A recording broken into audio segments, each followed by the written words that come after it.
Bonjour, donc nous sommes encore à Dax, chez Patrick de Cazeneuve qui organise le Week-end à Liberté, puisqu'il est à la tête du centre Frédéric Bastiat, lequel était évidemment un des grands philosophes du libéralisme. Donc je suis avec maître Jean-Philippe Delsol, qui est avocat fiscaliste lyonnais, dans un très gros cabinet, avec une très grande expérience, et qui est aussi l'initiateur de l'IREF, alors dont il va nous parler en deux mots, parce que c'est important. Alors l'IREF? L'IREF, c'est un institut, ce qu'on appellerait en français un laboratoire d'idées. On dit communément, sous le vocable anglais, un think tank. Un institut qui s'intitule l'Institut de recherche économique et fiscale. Et comme son nom le dit, nous avons vocation à faire des recherches, des études, des publications, notamment sur le plan économique et fiscal, mais avec une vision d'ensemble de la société qui est une vision libérale. C'est un think tank européen. Nous avons un conseil d'administration dans lequel nous avons 8 nationalités représentées. Et nous publions, alors en particulier en France, une lettre hebdomadaire sur Internet. Chacun de ceux qui sont intéressés peuvent aller voir. Vous allez sur Google, vous mettez IREF et tout de suite ça apparaît. Ça c'est bien, voilà. C'est IREF.org, mais tout de suite vous mettez IREF sur Google, ça apparaît tout de suite. Et vous pouvez vous abonner gratuitement. C'est très facile, vous aurez la page de l'IREF, vous mettez votre adresse email et vous serez abonné. Alors nous nous rencontrons, enfin j'ai le plaisir et l'honneur de vous interviewer pour le compte du club Frédéric Bastiat, du cercle Frédéric Bastiat. Nous aurions tant de choses à nous dire directement, mais je ne vais pas envahir, perturber cette interview. Nous en reparlerons à côté de la partie fiscale, de ce que ça représente. Cette interview sera aussi sur mon blog, et ceux qui sont sur mon blog savent à quel point je suis engagé fiscalement. Mais nous n'allons pas parler de ça aujourd'hui, peut-être on aura le plaisir d'en parler une autre fois. Voilà. Donc nous allons parler de ce que vous avez dit, puisque vous êtes déjà intervenu. Votre intervention d'ailleurs a été vraiment de très grande qualité, et elle tournait autour de la justice. Elle tournait autour de la justice, et de la justice dans laquelle vous avez expliqué le droit, votre vision du droit. Et moi j'aurais à vous dire, j'aurais à vous poser la question que je vous ai d'ailleurs posée, entre ce que vous dites et ce que vous pensez de la justice, qui est quelque chose qui serait tellement formidable, et puis la réalité que nous vivons, nous justiciables, parce que moi je suis un justiciable, j'ai un métier, vous savez, qui me porte à la procédure, puisque je suis promoteur et architecte, donc entre les procès de décennale, etc. Et donc moi je suis face à une justice qui ne réfléchit pas. Je suis face à une justice qui fonctionne avec des protocoles, qui fonctionne avec des schémas tout faits. Je suis face à des magistrats qui doivent probablement faire 10 fois plus de jugements qu'ils ont la capacité intellectuelle de faire, ou la capacité même humaine de faire. Il faut bien que cette machine marche, elle est déjà très en retard, tout en marchant mal, elle peine beaucoup. Donc c'est une grande misère. Alors, qu'est-ce que vous pensez de cette misère de la justice chez nous? Oui, la justice n'est jamais parfaite, mais si précisément je crois que vous êtes un libéral, c'est parce que nous savons que la nature de l'homme est imparfaite. Et c'est pour ça aussi que nous nous battons contre les idéologues, qui eux croient que l'homme peut être finalement presque parfait. Et quand on sait que l'homme est imparfait, eh bien notre rôle c'est de l'améliorer sans cesse, mais c'est un combat permanent. Donc, je ne veux pas dire non plus qu'on ne peut pas améliorer la justice. Bien sûr qu'on peut améliorer la justice. Mais il est normal qu'elle soit toujours à améliorer. D'autant plus que la justice, elle est comme toutes les choses humaines, elle n'est pas définitivement bonne, quand bien même elle pourrait l'être. Elle ne le serait jamais définitivement. Elle est bonne, ou mieux qu'avant, à un moment et sur un territoire donné pour des hommes donnés. Mais oui, elle doit être adaptée à chaque époque, à chaque situation. Elle devrait, oui, elle devrait. Alors, la justice, finalement, telle que vous la telle que vous la vivez ou telle que vous voulez la faire vivre, dans le cadre d'un idéal libéral, c'est-à-dire effectivement le libéralisme étant le contraire de la croyance. En fait, quel est le problème que l'on vit actuellement quand on parle des gens qui veulent des systèmes un peu monoblocs, si vous voulez, un peu... Bon, ce sont des gens qui, tout d'un coup, ont une croyance. Alors, la croyance, vous savez, maître, ça fait partie intégralement de notre nature humaine. C'est-à-dire qu'on ne peut pas penser sans croire d'abord. Vous êtes libéral, donc vous croyez qu'il y a la possibilité de penser sans croyance. C'est déjà une croyance. C'est-à-dire que si vous voulez, la croyance, ça veut dire qu'on n'avance pas le pied droit si on ne croit pas que le sol est fiable. Si on pense que le sol n'est pas fiable, si on croit que le sol n'est pas fiable, on n'avance pas le pied. Donc la croyance, c'est une partie de l'être humain essentielle. Et il y a des déviances de cet outil qui est l'être humain essentiel. Et donc les gens sont, enfin des hommes sont quelquefois, souvent, crédules en masse. C'est-à-dire la masse des hommes croit. Et quand elle croit, c'est très difficile, non, de lui faire... Mais je ne suis pas tout à fait d'accord avec ce que vous dites. En ce sens que j'admets parfaitement que l'homme a besoin de croyances, ou plus exactement qu'il est à la recherche permanente et éternelle de la vérité. Oui, ce qui veut dire d'une forme de croyance. Nous avons besoin de rechercher cette vérité. C'est au fond de nous-mêmes. Et nous en avons cette soif. Mais, maître, excusez-moi, parce que, évidemment, on pourrait passer des heures avec vous, parce que c'est passionnant. Mais cette vérité, qui est une recherche constante, je suis entièrement d'accord avec vous. Mais cette vérité, elle est effectivement fuyante. Pourquoi? Parce qu'elle n'existe qu'une fois à l'instant T, pour une chose donnée, et puis après elle disparaît. Donc, c'est une espèce de... Oui et non. D'abord, on ne la connaît pas, la vérité avec un grand V, mais nous savons déjà qu'il y a des choses à ne pas faire. On ne sait pas toujours ce qu'il y a à faire, car les chemins sont multiples, mais on sait plus facilement ce qu'il ne faut pas faire. Je vais prendre un exemple un peu schématique, mais on sait très bien qu'un régime qui veut rendre les gens tous égaux, il ne peut y satisfaire qu'en les rendant tous égaux par le bas dans le cadre d'une tyrannie totale. C'est le régime soviétique. Et donc on sait que ça, il vaut mieux l'éviter. Par contre, les régimes de liberté, qui sont ceux qui ont permis à l'homme de rencontrer le progrès de manière plus forte qu'avant, qui ont permis le développement que nous connaissons en Occident et qui fait que on vit quand même mieux aujourd'hui que quand on était sans dents à 25 ans et avec une moyenne d'âge de 30 à 35 ans. Donc, tout ça, cette liberté, c'est évidemment quelque chose que nous savons être bon. Mais les voies, les moyens de la liberté, nous ne les connaissons pas tous, nous les approchons, nous essayons de les comprendre, de les deviner, de les suivre, mais parfois nous nous trompons. Et c'est un chemin, une marche incessante, avec des essais et des erreurs.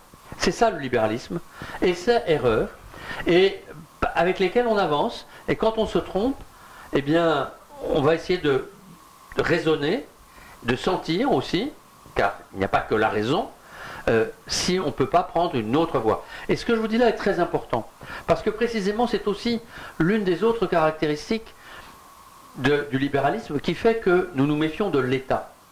Parce que l'État, au fond, qui a grandi de siècle en siècle, et beaucoup surtout depuis le début du XXe siècle, il a grandi sous cette idée fausse, sur la base de cette idée fausse, qui veut que l'État sait mieux faire que nous.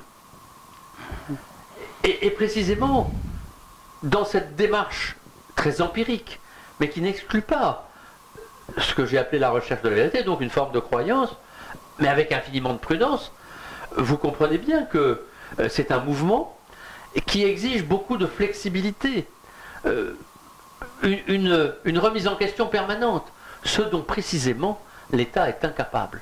Donc, parce que c'est un léviathan, c'est un dinosaure, par définition, c'est-à-dire, vous savez, les dinosaures sont morts quand ils étaient devenus si lents qu'ils sont morts quand la piqûre mortelle qui a été faite à leur queue est arrivé à leur tête après qu'ils aient compris qu'ils avaient été piqués à la queue. Voilà. Oui. Donc ils ne réagissaient pas suffisamment vite pour pouvoir se défendre.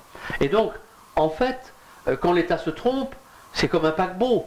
Il va mettre énormément de temps à revenir en arrière. Tandis que quand les hommes se trompent, et ils se trompent régulièrement, nous ne disons pas les hommes sont parfaits, nous disons ils se trompent, mais ils peuvent changer, revenir en arrière. Et on peut leur faire comprendre, et on peut mettre en place des règles pour qu'ils n'aillent pas au-delà de ce qui ferait du mal aux autres.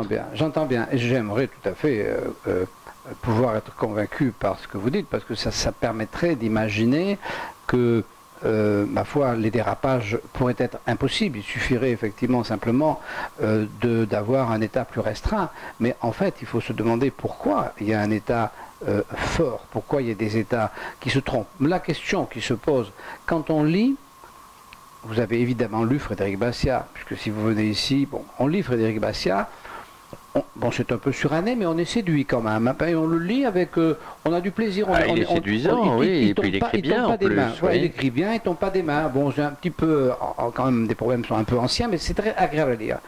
Le contemporain qui est Karl Marx, à peu de choses près, puisqu'il y a 18 ans d'écart, c'est illisible. Illisible. Le Capital, c'est illisible. Bon. Or, si vous voulez, qu'est-ce qui se passe? Il se passe qu'il y en a un qui est complètement inconnu. Frédéric Bastiat, en dehors des initiés, personne ne le connaît. Et Karl Marx, le monde entier le connaît. Ça veut dire quoi?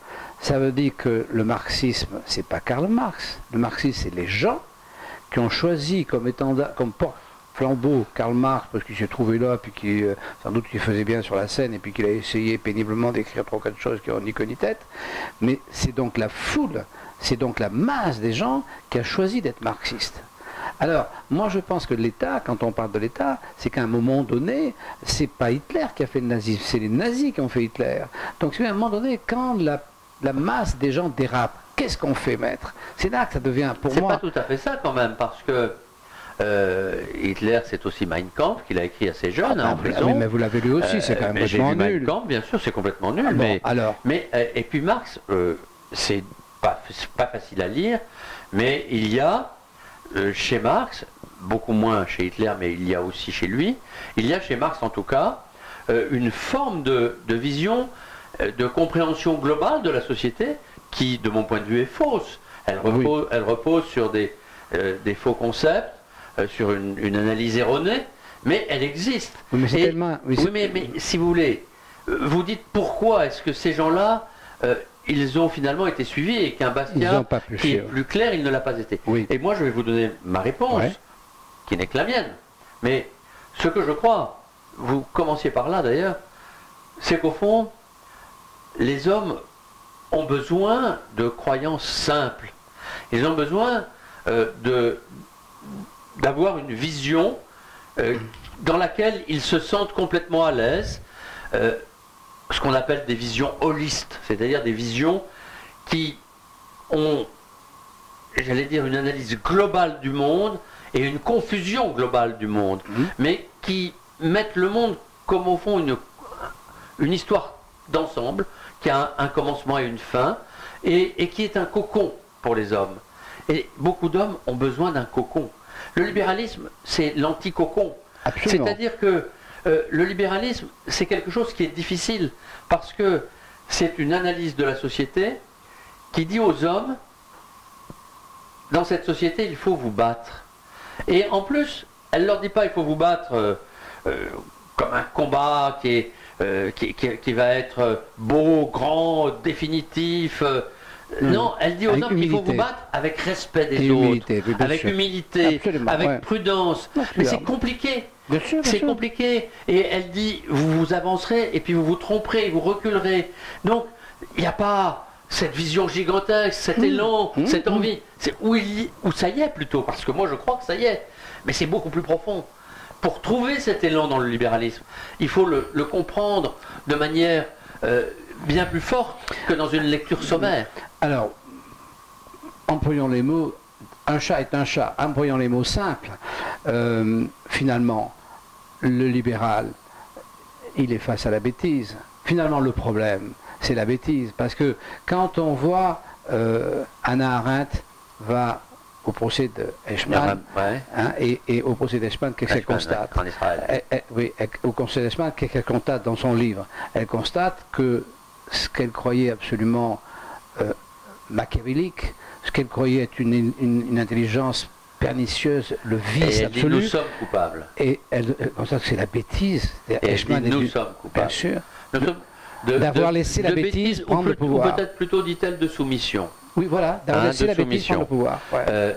Et les Juifs ne cesseront de lui reprocher cette analyse, d'ailleurs. Absolument. Mais en même temps, Hannah Arendt, qui à sa manière est profondément libérale, d'ailleurs, complètement. Ce qu'elle dit, c'est, au fond, vous n'avez pas saisi de défendre votre destin.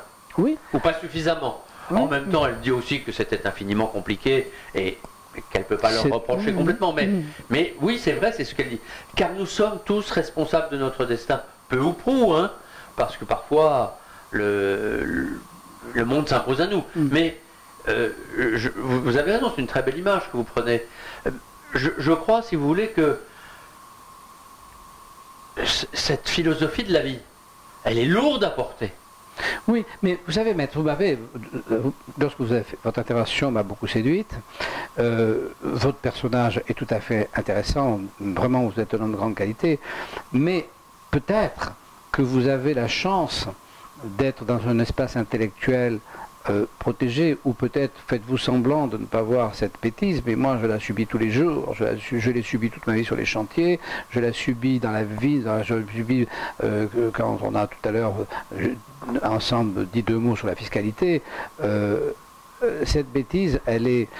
Et la bêtise, je ne la prends pas au sens péjoratif, hein, je la prends au sens, si vous voulez, la bêtise c'est la facilité, c'est pas le mot, c'est pas en rapport avec le QI, on est bien d'accord. Hein. La bêtise, c'est cette espèce de choses molles qui font que les gens se laissent aller à faire des choses qu'il ne faudrait pas faire, mais qui demandent un effort, etc. Pour moi, mais la bêtise, c'est juste notre faiblesse, c'est-à-dire c'est la faiblesse de notre intelligence, c'est la faiblesse de notre courage, c'est la faiblesse de notre amour, c'est la faiblesse de notre volonté.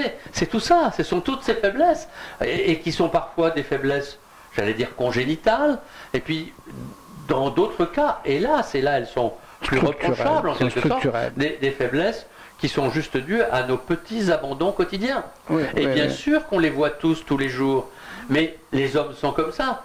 Et le libéralisme a cette force aussi de vouloir bâtir une société toujours meilleure pour les hommes qui y vivent, en tenant compte de ces faiblesses. Et c'est ça la force du libéralisme. Alors, l'exemple le plus connu, il vient justement de l'analyse des relations économiques d'Adam Smith, qui nous dit que le boulanger ou le boucher ne nous sert pas du pain ou de la viande par gentillesse, mais dans son intérêt. Bien sûr. Mais que c'est dans son intérêt, ce qui est une forme de faiblesse, n'agir que dans son intérêt. Au fond, on pourrait se dire, ah, mais c'est plus grand d'agir dans l'intérêt de tous plutôt que dans son... Mais non, justement, parce qu'on sait qu'on a nos faiblesses et qu'on est plus apte à agir dans notre intérêt que dans l'intérêt des autres, ce qui est assez logique. Bien sûr. Et donc, de ces faiblesses, le libéralisme observe qu'on peut faire grandir les hommes. Bien sûr, mais dans son intérêt libéral bien compris, passe évidemment, inévitablement par le nôtre. Puisqu'ici, on considère que notre boulanger est libéral, il ne va pas pouvoir nous imposer un pain obligatoire, donc il va bien falloir qu'il nous séduise, parce que le libéral est obligé de séduire. Moi, je pense que la séduction, je dirais la base du libéralisme, puisque c'est le respect du consommateur, moi, ça c'est von Mises, si vous voulez, qui est quand même, pour moi, mon auteur préféré.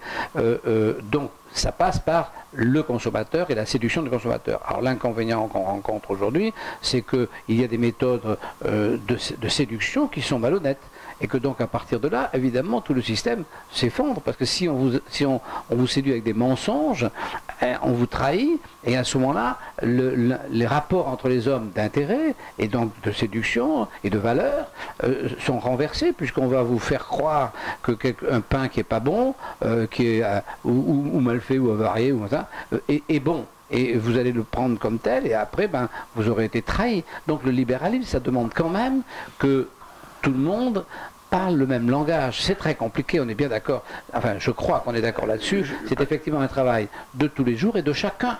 Oui, mais en même temps, dans une société libérale, prenons l'exemple du pain, ce qui va permettre une régulation plus ou moins automatique et plus ou moins immédiate. Il y a forcément un décalage parfois, mais c'est la concurrence. C'est-à-dire que si un boulanger fait du mauvais pain, il n'aura bientôt plus de clients. Et le plus souvent, pas toujours, mais le plus souvent on s'aperçoit que c'est lorsque la régulation est trop importante et lorsque l'État se mêle de ce qui ne le regarde pas, qu'il va au contraire fausser les rapports de concurrence et faciliter finalement la perversion d'un certain nombre de relations, pour aboutir parfois à des catastrophes. Bon, prenons l'exemple de la plus belle des catastrophes de ces 10 dernières années.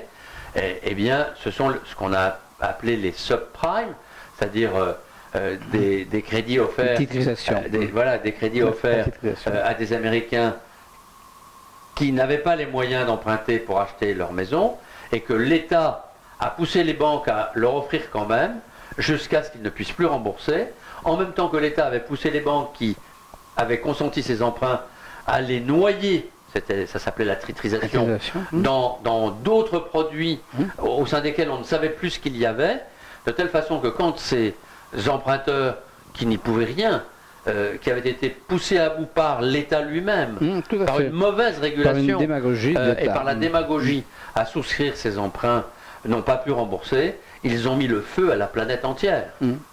On est tout à fait d'accord. Écoutez, maître, voilà, alors on était juste là pour vous présenter un petit chapeau, puis vous voyez, on a dérapé parce que c'est tellement... c'est tellement passionnant. En tout cas, voilà, je suis très heureux de vous avoir reçu. Je pense qu'il est bon de savoir qu'il existe comme ça des personnes qui ont un tel engagement moral. Ça rassure, ça rassure. C'est pas sûr que ça soit cet engagement moral soit d'une grande efficacité, puisqu'on voit bien que le libéralisme, s'il suffit de se présenter avec une étiquette demandée à Madelin, ça n'a pas... mais monsieur, vous êtes pessimiste. D'abord, aucune parole n'est jamais vaine. Vous le savez bien, puisque vous m'avez demandé de venir avec vous pour convaincre nos amis qui nous écoutent là, aujourd'hui, chez eux peut-être à l'instant. Donc, vous aussi, vous croyez que la parole n'est pas vaine. Et la parole et les cris ne sont pas vaines. Et je dirais que la liberté que nous défendons, ce n'est pas quelque chose de statique. C'est un élan, comme je l'ai dit tout à l'heure, mais c'est surtout un combat. La liberté, c'est vraiment un combat.